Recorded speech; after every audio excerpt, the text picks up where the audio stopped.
Hello everyone, welcome back to education point pharmacy. So guys, आज हम बात करने वाले हैं इंसुलिन डिलीवरी डिवाइसेस के बारे में। मतलब ऐसे कौन कौन से डिवाइस मार्केट में अवेलेबल है जिसके हेल्प से आप इंसुलिन को इंजेक्ट कर सकते हो बॉडी में। तो आज हम उन डिवाइस को समझेंगे।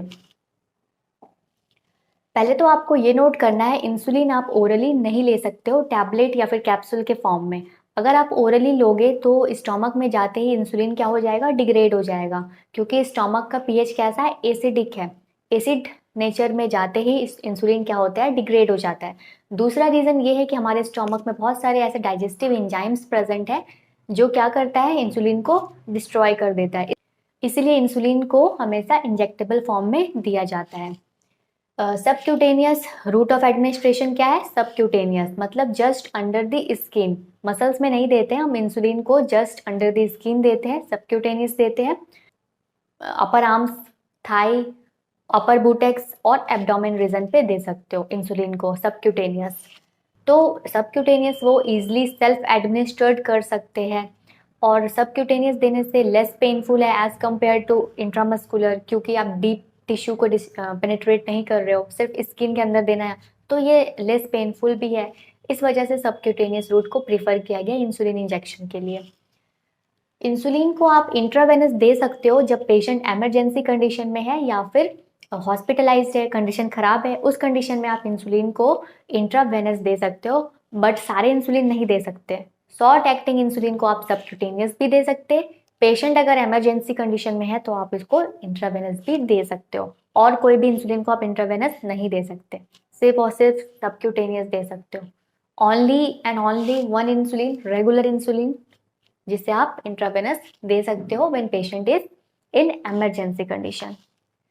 इंसुलिन डिलीवरी डिवाइसेस, तो यहाँ पे कुछ डिवाइस है जैसे इंसुलिन सिरिंज, ये बहुत ही कॉमन है, सब जानते हैं, निडल और सिरिंज की हेल्प से इंसुलिन को इंजेक्ट किया जाता है, सबक्यूटेनियस। सेकेंड है इंसुलिन पेन, ये कुछ पेन जैसा दिखने वाला स्ट्रक्चर है, और यहाँ पे भी निडल लगा होता है, और आप डोज को सेलेक्ट कर सकते हो, अप्रोप्रिएट डोज में आप इंसुलिन को इंजेक्ट कर सकते हो। थर्ड है जेट इंजेक्टर, जो कि इन दोनों से काफ़ी अलग है, क्योंकि यहाँ पे निडल नहीं होता। अब आप कहोगे निडल नहीं होता है तो फिर कैसे इंजेक्ट करते हैं, आगे समझेंगे हम। फोर्थ वन है इंसुलिन पंप, जो कि आजकल काफ़ी पॉपुलर है, ज़्यादातर पीपल इसको यूज़ कर रहे हैं इंसुलिन पंप को। और एक डिवाइस आप यहाँ पे लिख सकते हो, इन्हेलर, इंसुलिन इन्हेलर। मैंने यहाँ पे मेंशन नहीं किया है, बट आप यहाँ पे इंसुलिन इन्हेलर को लिख सकते हो इंसुलिन डिवाइस के अंदर। सिरिंज के बारे में समझते हैं फर्स्ट, इंसुलिन सिरिंज के बारे में। तो जो सिरिंज है वो कम इन वैरायटी ऑफ साइज, बहुत अलग अलग साइज के सिरिंज अवेलेबल है, विथ डिफरेंट साइज बैरल्स, अलग अलग बैरल्स है। बैरल किसे कहते हैं, ये पोर्शन, ये कहलाएगा बैरल, और ये है plunger. Different needle length, needle भी अलग अलग लेंथ में अवेलेबल है, अलग अलग इस निडल गेज नंबर है। The higher the gauge the finer the needle, मतलब higher gauge number, finer needle. अगर आपके पास दो गेज नंबर के निडल है, फॉर एग्जांपल एक 14 गेज नंबर निडल है और दूसरा 25 गेज नंबर निडल है, तो अगर मैं आपसे पूछूं कि आपके पास दो गेज नंबर निडल है, कौन सा ज़्यादा थिन है, तो आप कहोगे 25 गेज नंबर वाला निडल क्या है, ज़्यादा थिन है as compare to 14 gauge number. जो डायबिटिक वाले पेशेंट होते हैं उनमें जो सिरिंज और निडल सेलेक्ट किया जाता है वो उसके इंसुलिन डोज के बेसिस पे सेलेक्ट किया जाता है कि उसके लिए कौन सा बेस्ट सिरिंज होगा, तो उसके डोज के अकॉर्डिंग सिरिंज और निडल को सेलेक्ट किया जाता है। जो इंसुलिन है मार्केट में अवेलेबल वो इस तरीके से लिखा होता है, U100, ठीक है, मतलब 100 यूनिट इंसुलिन प्रेजेंट है 1 ml में। U100 यूनिट लिखा है, मतलब आप समझ जाओ 1 ml में 100 यूनिट इंसुलिन प्रेजेंट है, ठीक है। तो अगर आप किसी पेशेंट को डॉक्टर बोले हैं कि 30 यूनिट इंसुलिन डोज है, उसको डेली एडमिनिस्ट्रेट करना है 30 यूनिट इंसुलिन, ओके। अब आप जाओगे मार्केट में सिरिंज लेने के लिए, तो आप सिरिंज लोगे, कौन सा सिरिंज लोगे, तो एक तो सिरिंज अवेलेबल है, आप बोलोगे इंसुलिन सिरिंज दे दो, वो दे देगा। एक आपके पास इंसुलिन सिरिंज है फॉर एग्जांपल, जहाँ पे नंबरिंग है 5, 10, 15, 20, 25 और 30, और यहाँ पे लिखा है यूनिट। ठीक है, ये जो नंबर है ये यूनिट के फॉर्म में। फिर तो आप आराम से यहाँ तक 30 यूनिट तक फिल कर लोगे इंसुलिन और पेशेंट में इंजेक्ट कर दोगे। बट अगर आपको वो इंसुलिन सिरिंज दिया है उसमें यूनिट के फॉर्म में नहीं है लिखा, मतलब ml के फॉर्म में है, फिर आप कैसे लोगे? फॉर एग्जाम्पल आपको वो दे दिया सिरिंज जो कि किस फॉर्म में है, ml में है, नंबरिंग है और यहाँ पे लिखा है ml, और आपको 30 यूनिट इंसुलिन लेना है इस इंजेक्शन में ml में। कैसे लोगे? जब आपके पास 1 ml में 100 यूनिट है, ठीक है, तो कितने ml में 30 यूनिट? 100 यूनिट 1 ml में है, ये तो पता है आपको, बॉटल में लिखा होता है, इंजेक्शन के डब्बे में लिखा होता है 100 यूनिट अवेलेबल पर ml। आपको इंजेक्ट करना है 30 यूनिट। आपके पास ये वाला सिरिंज है फिर तो आप ले लोगे इजिली, बट आपके पास ये सिरिंज ml में है तो आप कैसे मेज़र करोगे? आपको यहाँ पे ml पता नहीं है आपको कितने अमाउंट में लेना है ml में, तो आप यहाँ पे x मान लो, क्रॉस मल्टीप्लिकेशन कर दो, 30 इंटू 1 और इधर हो गया 100 इंटू एक्स। ठीक है, 30 डिवाइडेड बाई ये 100 इधर आ गया, यहाँ पे x। अब आप यहाँ पे फाइंड कर लो, मतलब ये x कितना आ गया है, 0.3। ठीक है, 0.3 ml, मतलब 30 यूनिट पर 0.3 ml। समझ गए? 1 ml में 100 यूनिट है, 0.3 ml में 30 यूनिट है। अब आप यहाँ पे इस ml वाले सिरिंज में इजीली ले सकते हो। फॉर एग्जांपल आपके पास 1 ml सिरिंज है, ठीक है, यहाँ पे 1 लिखा है, यहाँ पे 0.1, 0.2, 0.3, 0.4, 0.5, इस तरीके से करके 1 ml तक है। अब आप यहाँ पे इजीली फिल कर सकते हो इंसुलिन को, कहाँ तक, 0.3 तक।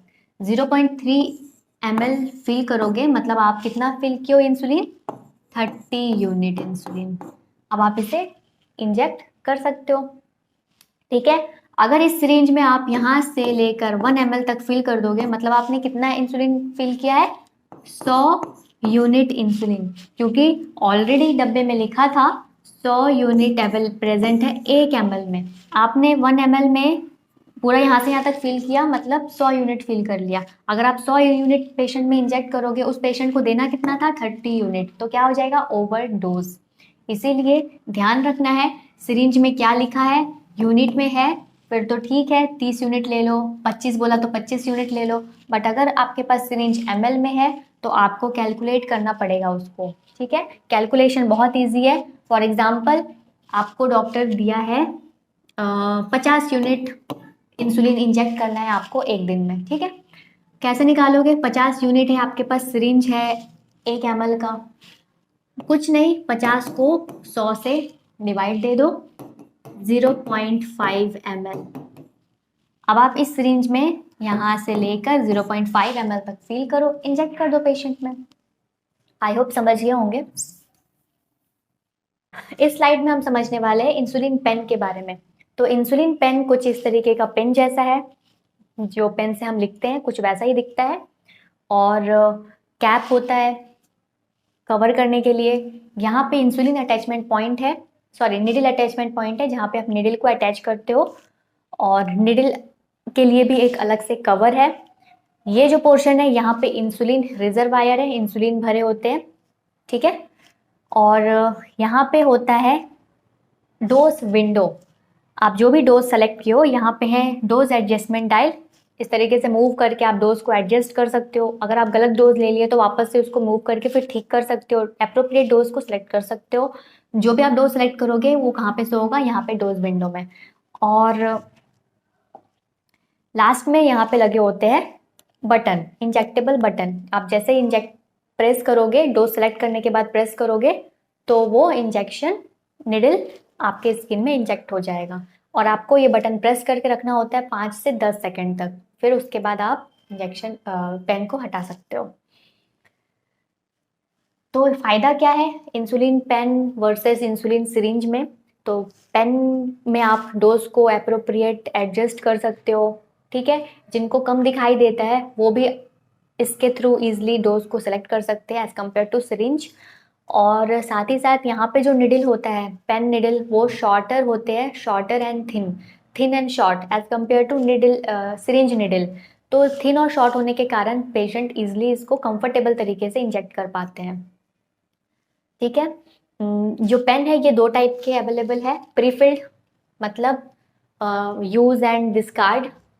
अगर इंसुलिन जो फिल है वो अगर ख़त्म हो गया या फिर अगर एक्सपायर होने वाला है तो आपको पूरा का पूरा पेन ही डिस्कार्ड करना पड़ता है। इंसुलिन अगर ख़त्म हो गया तो आप फिर से उसको फिल नहीं कर सकते। सेकंड है ड्यूरेबल पेन। हाँ, प्रीफिल्ड पेन जो होता है वो प्लास्टिक पेन है, और ड्यूरेबल पेन जो आप रीयूज़ कर सकते हो। अगर इंसुलिन ख़त्म हो गया तो आप उसमें इंसुलिन रिजर्वायर में फिर से इंसुलिन को फिल कर सकते हो। तो ये जनरली बने होते हैं मेटल के, बाकी जो फीचर्स है वो सेम होता है। प्रीफिल्ड में भी इंजेक्शन डोज सेलेक्टर है और बटन लगे होते हैं, और ड्यूरेबल में भी सेम उसी तरीके से होता है। बट जो प्रीफिल्ड है वो प्लास्टिक पेन होते हैं क्योंकि उसको डिस्पोज करना होता है, और ड्यूरेबल पेन अगर इंसुलिन ख़त्म हो गया तो आप उसमें फिल कर सकते हो और उसको यूज़ कर सकते हो, रीयूज़ कर सकते हो। तो ये जनरली मेटल्स के बने होते हैं। इस स्लाइड में हम समझते हैं जेट इंजेक्टर के बारे में। तो जेट इंजेक्टर इंसुलिन पेन और इंसुलिन सिरिंज जैसा नहीं है, क्योंकि यहाँ पे क्या, निडल ही नहीं होता। इस इंजेक्शन में निडल नहीं होता, विथआउट निडल इंजेक्शन दिया जाता है। अब आप बोलोगे निडल नहीं है तो फिर मेडिसिन इंसुलिन कैसे इंजेक्ट करते हैं हम बॉडी में? तो यहाँ पे क्या होता है, जेट इंजेक्टर प्रोड्यूस करता है high pressure air to deliver a fine spray of insulin, ठीक है। इंसुलिन जो फील है, हाई प्रेशर होने के कारण इंसुलिन क्या हो जाता है, स्प्रे के फॉर्म में इंजेक्ट होता है, इंजेक्टर के थ्रू स्प्रे के फॉर्म में इंजेक्ट होता है through the skin. The high pressure cause insulin to vaporise. High pressure होने के कारण जो इंसुलिन है वो क्या हो जाता है, वेपोराइज हो जाता है वेपर के फॉर्म में, और वो स्किन को इजिली पेनेट्रेट कर देता है, ठीक है। So that it reaches the subcutaneous tissue, जहाँ भी पहुँचना है उसे इजिली पहुँच जाता है वो in the form of vapour. Jet injector are generally not recommended for patient people who take blood thinners, जो भी ब्लड थिनर मेडिसिन ले रहे हैं, या फिर जो पेशेंट डायलिसिस वाले पेशेंट है, या फिर हेमोफीलिया है उससे, तो वैसे पेशेंट में वैसे पेशेंट को जेट इंजेक्टर नहीं देते, रिकमेंडेड नहीं करते, ठीक है। समझ गए, जेट इंजेक्टर में निडल नहीं होता, यहाँ पे हाई प्रेशर के थ्रू इंसुलिन को वेपोराइज किया जाता है, वेपोराइज इंसुलिन फिर स्किन में इजिली पेनेट्रेट हो जाते हैं, ठीक है। यहाँ पे इंसुलिन इंजेक्ट करने के लिए किसी अलग से निडल की जरूरत नहीं है। ये जो जेट इंजेक्टर है ये पेनफुल नहीं है क्योंकि यहाँ पे निडल ही नहीं है। अब इस फिगर को आप देखो, क्या दिख रहा है आपको, ये सिरिंज और निडल से दिया है इंजेक्शन, तो यहाँ पे जो इंसुलिन है वो एक कट्ठे एक जगह पे है, ठीक है। वही अगर जेट इंजेक्टर से दिया है स्प्रे के फॉर्म में, तो इस इंसुलिन जाते ही स्किन में क्या हो गया, स्प्रेड हो गया, तो ये जल्दी एब्जॉर्व करेगा, और ये क्या होगा, एब्जॉर्व, इसे धीरे धीरे ये एब्जॉर्व करेगा स्किन में, तो ये डिफरेंस है। अब इस स्लाइड में आप समझिए इंसुलिन पंप क्या है। तो इंसुलिन पंप एक कंप्यूटराइज्ड डिवाइस है, एक स्मार्टफोन सेल फोन के जितना साइज है, आप इसे पॉकेट में बेल्ट के साथ अटैच करके कैरी कर सकते हो, ठीक है। आजकल जो इंसुलिन पंप है वो, उसमें आपको पंप को कैरी करने की ज़रूरत भी नहीं पड़ती क्योंकि वो वायरलेस होता है, ट्यूब नहीं लगे होते उसमें। बट जो ट्रेडिशनल इंसुलिन पंप है उसमें क्या है, पंप के साथ ट्यूब लगा होता है, प्लास्टिक थिन ट्यूब, वो कैथेटर के साथ अटैच होता है, और इस कैथेटर में कैनुला लगे होते हैं, वो स्किन के अंदर ऑलरेडी प्लेस्ड होता है। ये जो पोर्शन है ये कैथेटर है, ये स्किन के साथ अटैच्ड है, और ये पंप है जिसमें इंसुलिन रिजर्व है, और ये कैथेटर और पंप दोनों आपस में अटैच्ड है इन प्लास्टिक ट्यूब के थ्रू, जिस ट्यूब के द्वारा इंसुलिन ट्रेवल करता है कैथेटर तक। ठीक है, यहाँ पे कंप्यूटर विंडो है और बटन्स लगे हैं, तो उससे आप डोज कैलकुलेट करके आप इंजेक्ट कर सकते हो, टाइम डिसाइड कर सकते हो किस टाइम पे आपको इंजेक्ट करना है। यहाँ पे आपको इंजेक्शन खुद पे लेने की जरूरत नहीं पड़ती, एक बार आप कमांड दे दो, उसी टाइम पे उसी डोज में इंसुलिन इंजेक्ट खुद पे खुद हो जाएगा आपके बॉडी में। तो ये एक फायदा है एज बाकियों से। ठीक है, हाँ, तो यहाँ पे आप देखो, जो पंप यूजर होते हैं वो प्रोग्राम देते हैं, मतलब कमांड देते हैं कि उसे किस टाइप का डोज चाहिए। बेसल डोज अगर डॉक्टर ने बोला है बेसल डोज लेना है, मतलब स्लो कंटिन्यूअस रेट में इंसुलिन को इंजेक्ट करते रहना है। अगर आपको प्रिस्क्राइब किया गया है लॉन्ग एक्टिंग इंसुलिन, तो ये तो बेसल इंसुलिन है, क्योंकि एक बार आप इंजेक्ट करोगे फिर थ्रू आउट द डे आपके ब्लड में जो ग्लूकोज लेवल हाई हुआ है उसको मेंटेन करता है, तो ये बेसल इंसुलिन है। अगर बेसल इंसुलिन प्रिस्क्राइब्ड है तो उसके अकॉर्डिंग यहाँ पे आप कमांड दे सकते हो, वो धीरे धीरे स्लोली इंजेक्ट होता रहेगा बॉडी में। और दिन भर में बिटवीन मील्स जो आपके ब्लड में ग्लूकोज लेवल हाई हुआ है उसको मेंटेन करेगा। साथ ही साथ ओवरनाइट जब आप सो रहे हो फास्टिंग के स्टेट में हो, तो उस टाइम पे जो ब्लड ग्लूकोज लेवल हाई है उसको मेंटेन करेगा बेसल इंसुलिन। ठीक है, example long acting insulin, intermediate acting insulin, ये सब क्या है, बेसल इंसुलिन है। और साथ ही साथ सप्लीमेंटल इंसुलिन अगर प्रिस्क्राइब्ड है, सप्लीमेंटल बोलस डोज अगर प्रिस्क्राइब्ड है, मतलब खाने से जस्ट पहले आपको इंसुलिन को इंजेक्ट करना है, ताकि जो खाने के बाद अचानक से ब्लड ग्लूकोज लेवल काफ़ी ज़्यादा हाई हो जाता है उस ग्लूकोज लेवल को मेंटेन कर पाए, तो ये कहलाएगा बोलस इंसुलिन। बोलस इंसुलिन कौन कौन सा है, रैपिड एक्टिंग इंसुलिन है, और शॉर्ट एक्टिंग इंसुलिन है, ये सब क्या है, बोलस इंसुलिन है, जस्ट खाने से पहले लेना पड़ता है। ठीक है, ताकि जो खाने के बाद ब्लड ग्लूकोज लेवल हाई हो उसको मेंटेन कर पाए, तो ये कहलाएगा बोलस डोज। तो बेसल और बोलस दोनों ही आप इसके हेल्प से दे सकते हो। कभी कभी क्या होता है, कुछ पेशेंट को बेसल बोलस रेजिमे लेना पड़ता है, मतलब बेसल डोज भी बोलस डोज भी, मतलब उस पेशेंट को बेसल इंसुलिन भी प्रिस्क्राइब किया गया है, बोलस इंसुलिन भी प्रिस्क्राइब किया गया है। अगर बेसल इंसुलिन प्रिस्क्राइब्ड है, मतलब थ्रू आउट द डे उनको लेना है, लॉन्ग एक्टिंग इंसुलिन है या फिर इंटरमीडिएट एक्टिंग इंसुलिन प्रिस्क्राइब्ड है, तो यहाँ पे उस पेशेंट को बेसल के साथ साथ बोलस भी प्रिस्क्राइब्ड है, खाने से जस्ट पहले भी लेना है। अगर आपको उस इंजेक्शन में लोगे तो आपको कितने बार इंजेक्शन लगवाने पड़ेंगे, एक बार आप सुबह लॉन्ग एक्टिंग इंजेक्शन लगाओगे जो पूरे दिन आपके ब्लड में ग्लूकोज लेवल को मेंटेन कर पाए, दूसरा आप खाने से पहले एक इंजेक्शन लोगे बोलस डोज, लंच में लोगे, डिनर में लोगे, ब्रेकफास्ट में लोगे, तीनों टाइम लोगे, मतलब 4 इंजेक्शन लगवाने पड़ेंगे। तो उन पेशेंट के लिए पंप ज़्यादा बेटर है, ताकि उन्हें 4 बार इंजेक्शन ना लेना पड़े, एक बार डिसाइड जो भी डोज है बेसल बोलस उसको कर दिया, सेट किया, और वो खुद पे खुद उसमें इंजेक्ट हो जाएगा। सुबह एक बार इंजेक्ट हो गया बेसल डोज, जो पूरे दिन आपके ब्लड में ग्लूकोज लेवल को मेंटेन करेगा, और जब जब आप खाना खाओगे खाने से पहले खुद पे खुद सेट कर दो एक टाइम कि हम इस टाइम पे खाना खाने वाले हैं, इस टाइम पे इंजेक्शन वो खुद पे खुद लग जाए, तो वहाँ पे टाइम सेट कर दोगे। और कितने अमाउंट में आप कैलोरी लेने वाले हो, मतलब क्या खाने वाले हो, कार्बोहाइड्रेट्स कितने अमाउंट में लेने वाले, वो सब भी आप यहाँ पे क्या कर सकते हो, कैलकुलेट कर सकते हो। कि आज मैं ये खाने वाला हूँ तो इतने क्या कार्बोहाइड्रेट का है, तो वहाँ पे आप पुट करोगे, कैलकुलेट करोगे, तो इंसुलिन पंप खुद पे खुद बता देगा कि आपको इस टाइम पे कितने अमाउंट में इंसुलिन रिक्वायरमेंट है। तो आप इसके थ्रू भी कैलकुलेट खुद से करके डोज इंजेक्ट कर सकते हो। तो ये कुछ फ़ायदे हैं इंसुलिन पंप के, बट फ़ायदा तो है, साथ ही साथ ये भी है कि आपको बहुत ही ज़्यादा अलर्ट रहना पड़ता है। जब जो भी इंसान इंसुलिन पंप यूज़ कर रहा है उसको और क्या करना पड़ता है, ग्लूकोज मॉनिटरिंग करना पड़ता है, कंटिन्यूअस ग्लूकोज मॉनिटरिंग। तो जो पंप लगाते हैं वो साथ में स्किन में और क्या लगाते हैं, ग्लूकोज मॉनिटरिंग डिवाइस।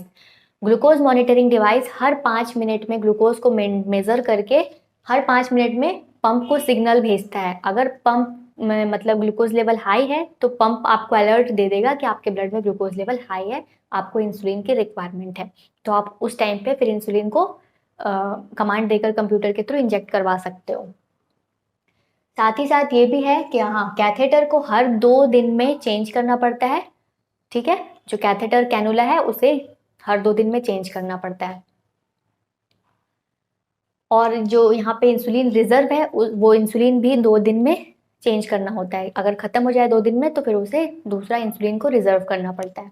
तो इस तरीके से इंसुलिन पंप को यूज़ किया जाता है, और ख़ास करके उन पेशेंट में जिनको बेसल और बोलस डोज दोनों ही प्रिस्क्राइब्ड है।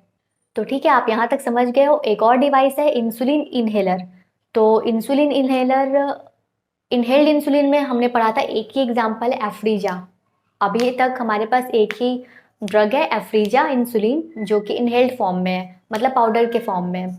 तो आप एफ्रीजा को इनहेलर डिवाइस के हेल्प से यूज़ करते हो, ठीक है, मुंह के थ्रू। अब इस स्लाइड में हम समझते हैं इंसुलिन इनहेलर। तो इंसुलिन इनहेलर कुछ इस तरीके का दिखता है। ये इंसुलिन कार्ट्रिज है, यहाँ पे ये प्लास्टिक के बने होते हैं, इसमें इंसुलिन फिल है, पाउडर के फॉर्म में फिल है, और एक प्लास्टिक इंसुलिन को आप सिर्फ इनहेलर में एक ही लगा सकते हो। अगर आप ब्लू लगाते हो तो मतलब आप 4 यूनिट इंसुलिन लगाए हो, ठीक है। आप कितना इनहेल कर रहे हो? 4 unit insulin. Blue contain 4 unit insulin, green contain 8 unit insulin, and 12 yellow contain 12 unit insulin. अगर आपको प्रिस्क्राइब्ड है 4 यूनिट तो आप ब्लू वाला चूज करो, ठीक है। ब्लू वाले को लगा के आप माउथ के थ्रू इनहेल कर सकते हो।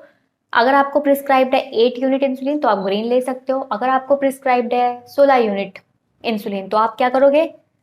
8 यूनिट वाले 2 ले लो, ठीक है। तो आप उस तरीके से 16 यूनिट बॉडी में ले सकते हो, एडमिनिस्ट्रेट कर सकते हो। ये मैंने अभी जो बताया वही है, आप चाहो तो इसे स्क्रीनशॉट ले सकते हो। है इनहेल्ड इंसुलिन जो होते हैं वो फास्ट एक्टिंग इंसुलिन है, मतलब ऑनसेट ऑफ एक्शन काफ़ी ज़्यादा फास्ट है, 12 से 15 मिनट में ये एक्शन शो कर देता है, और पीक टाइम 1 घंटे के अंदर, एंड कीप वर्किंग फॉर 4 घंटे तक आपके बॉडी में ये ड्यूरेशन ऑफ एक्शन शो करता है। हमने पढ़ा था इनहेल्ड इंसुलिन में example Afrezza. If you have type 1 diabetes, अगर टाइप 1 डायबिटीज़ है तो इनहेल्ड इंसुलिन लेने के साथ साथ आपको और क्या लेना होता है? Long acting injectable insulin. Long acting insulin को इंजेक्ट करना पड़ता है इनहेल्ड इंसुलिन के साथ। वार्निंग क्या क्या है? इनहलेशन यूज़ नहीं करना है जिनको भी लंग्स प्रॉब्लम है, अस्थमा या फिर सीओपीडी, अगर ऐसा कोई डिजीज़ है तो उनको इनहेलर प्रिस्क्राइब नहीं करते। और अगर कोई स्मोकर है तो उनको भी इनहेलर प्रिस्क्राइब नहीं करते हैं, क्योंकि इंसुलिन में भी ब्रोंको कंस्ट्रिक्ट कर सकता है और अस्थमा को और सीवियर कर सकता है। तो आज के लेक्चर में हमने समझा इंसुलिन डिलीवरी डिवाइसेस को, और यहीं पे ख़त्म होता है डायबिटीज़ चैप्टर। नेक्स्ट हम शुरू करने वाले स्ट्रोक। तब तक के लिए आप अपना ध्यान रखें। Have a good day.